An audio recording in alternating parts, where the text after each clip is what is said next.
quizá una de las cosas más ligeras, pero que ha dado también pie a muchos comentarios maliciosos, los resultados oficiales de las elecciones han tardado mucho más de lo esperado.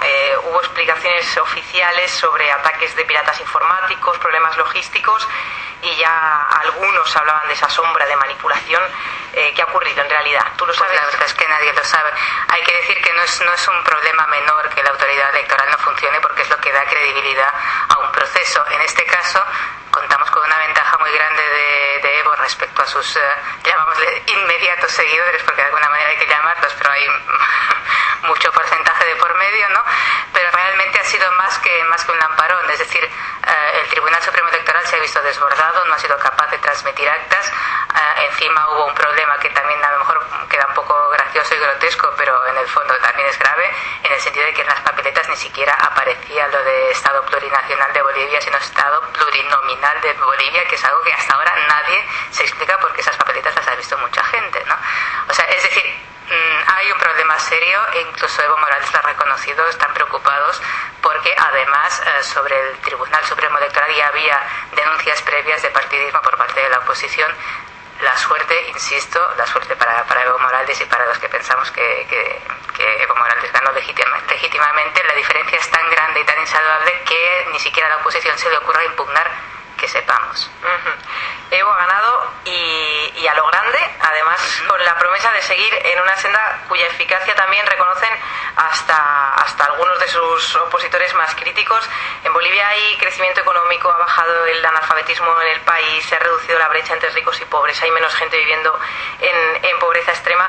¿Por qué entonces tanto escepticismo ante este tercer mandato de Evo Morales? ¿Por qué tantas acusaciones de querer perpetuarse en el poder? Quizá hacemos aquí el paralelismo con Alemania. Si, por ejemplo, aquí nadie pone en duda la legitimidad de un tercer mandato de Angela Merkel, por ejemplo. Bueno, nadie pone en duda la legitimidad de un tercer mandato de Angela Merkel, como tampoco se puso los 16 años de Helmut Kohl, que se retiró al cabo de 16 años porque perdió. Si no hubiera perdido, hubiera podido seguir hasta que se acabara, ¿no? Sí, es un problema no solo en Alemania, porque en el momento en que hay ahora mismo una gran coalición, la oposición deja de funcionar, es decir, ahora mismo en Alemania, si la oposición quiere hacer algo, pues no puede, y ese es el mismo problema que tiene la oposición en Bolivia. Es decir, no se trata solo de la perpetuidad en el poder, sino que se trata sobre todo de la diferencia abismal entre el oficialismo y la oposición. Eso a la larga desgasta mucho las estructuras normales democráticas de un país. En países donde manda la derecha o los conservadores, porque así se les llama aquí, eso puede trasladarse, o sea, de alguna manera la oposición va a salir por algún lado. Eso puede ser, pues sea en grupos antisistema u otro tipo de modalidades de expresión, o en el caso de países como Bolivia, donde manda la izquierda, como la oposición va a querer seguir haciendo algo, y en ese caso la oposición boliviana representa el poder económico, acaban inventándose fórmulas relacionadas con la economía, que significa seguir teniendo el poder, pero de otra manera. Es decir, no solo es un problema para la oposición, sino también es un problema para Evo Morales, porque el empresariado sigue teniendo el poder así o así. Aunque de alguna forma Evo parece que también está sabiendo conformar por lo menos algunos de los sectores que antes no eran tan afines. Ha ganado en lugares tradicionalmente opositores como Santa Cruz. También se dice que ha perdido adhesión en otros tradicionalmente afines, lo cual no tiene por qué tener una lectura negativa. Se está neutralizando mínimamente Evo Morales para llegar a más bolivianos, ¿se podría entender así? Evo Morales es un político muy inteligente y muy pragmático. Es una combinación entre ideología y pragmatismo, solemos decirlo así, y así es. Es decir, él como buen futbolista sabe jugar a muchas bandas, y en ese caso ha tenido el acierto de tender la mano también al empresariado para que no se quede ahí en un reducto. O sea, él está llevando a cabo un proceso de inversiones en el país, de atraerse a la inversión extranjera de, por ejemplo, sus grandes aliados europeos es España, que no es precisamente un aliado político, ¿no? Es decir, no estamos en el caso de Venezuela, estamos en el caso de una izquierda socialista como es Evo Morales, que sabe manejarse perfectamente en el mundo empresarial, y eso se ha notado. Eso por un lado respecto a lo que es la gran empresa, que ya no los tiene tan frontalmente en contra, y luego también que en el momento en que ha activado la economía como la ha activado, que es una especie de milagro en pequeño, porque Bolivia sigue siendo un país pobre, ¿no? Pero ha reactivado la economía de manera que ahora ya no es solo, digamos, ese gran sector de indígenas o indiomestizos que tal vez están en la pobreza y que para ellos Evo es el dios porque con Evo ellos recuperaban la dignidad que no tenían en lo que es la escala política, ¿no?, de la vida pública. Ahora ya no solo es ese sector, sino todo lo que son pequeños empresarios, pequeños comerciantes que ven que en Bolivia se puede trabajar. Ya no tienen que irse a buscar trabajo a España, ¿no? Sobre todo porque en España no hay. No van a encontrar mucho. Es al revés, o sea, ahora en Bolivia te encuentras mucha gente que ha regresado de España.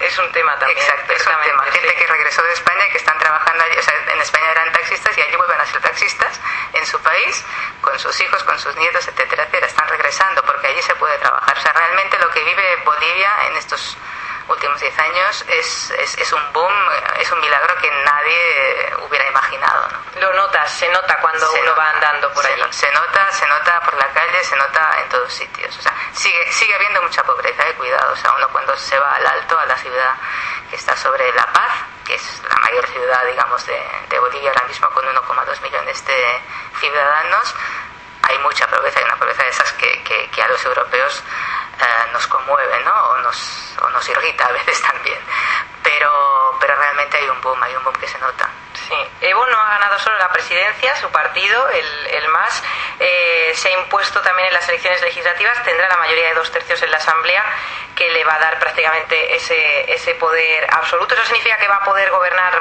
a sus anchas? ¿Cuáles van a ser los proyectos inmediatos, si es que hay alguna novedad?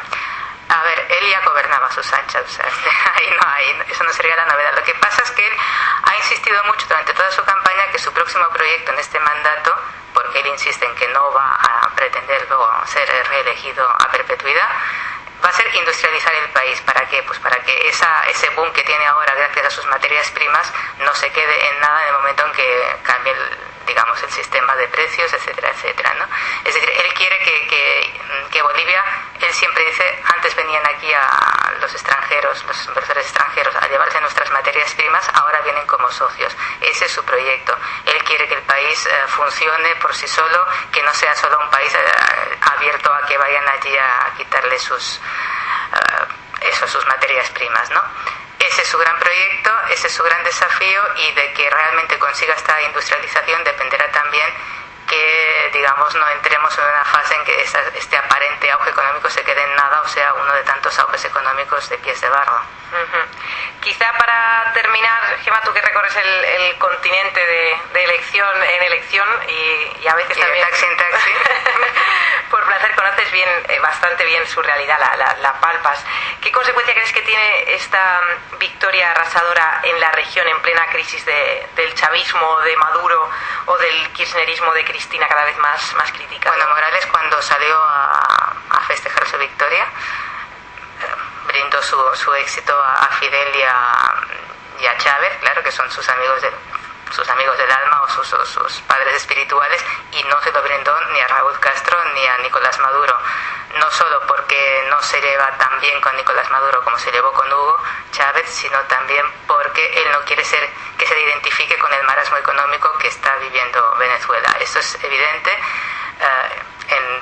Mantiene su alianza tradicional con Cuba y Venezuela porque no puede ser de otra manera y porque se debe a ellos. También mantiene su alianza tradicional con la Argentina de Kirchner, de Cristina Fernández, pero sus primeros intentos de reconciliación se dirigen a Chile por el tema de la salida al mar, ¿no? Él está buscando una solución, digamos, política a eso, a pesar de que mantiene la demanda ante la Haya, ante el Tribunal de la Haya, pero él sabe, insisto, como político pragmático y no solo ideológico que es, él sabe que necesita tener buenas relaciones con Chile, tener buenas relaciones con Perú, que no las tiene tampoco tan buenas, etcétera, etcétera. O sea, él va más allá de lo que son las alianzas entre digamos, amigos del alma o del alba y busca otras tendencias, ¿no? También, o sea, también por eso, porque Cristina Fernández ahora mismo está representando a una Argentina que está casi, digamos, a milímetros de distancia del marasmo económico de Venezuela. ¿Y con Correa, que le va bien? Ahí mejor. Un poquito mejor, pero tampoco acaban de conectar bien. O sea, yo creo que, ahora mismo Evo Morales en la región, por mucho que él diga, haga eso, hable del ALBA y esas cosas, yo creo que no está tan, casi tiene mejores aliados un poquito más lejos, China, Irán, ¿no? España, o sea, por eso, o sea, esos tres países que son tan distintos entre sí, China, España e Irán, uno se pregunta cómo puede un político estar negociando bien con tres países así, ¿no?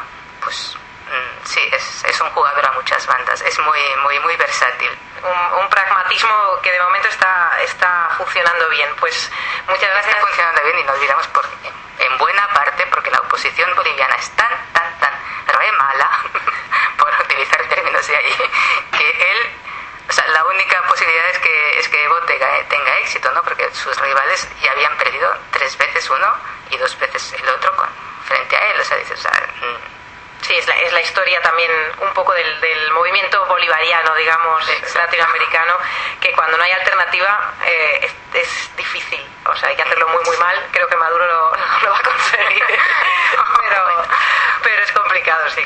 La oposición venezolana logró unirse contra el chavismo y contra Maduro ahora, ¿no? O sea, contra Hugo Chávez y contra Maduro, y ahí presentaron una alternativa real que podía ganar. Algún día, a punto estuvo. En cambio, en Bolivia eso está muy lejos aún. Bueno, pues seguiremos observando de cerca y pendientes de los billetes de avión de Gemma Casadevall. Muchas gracias por haber estado con nosotros otra vez. Gracias a vosotros.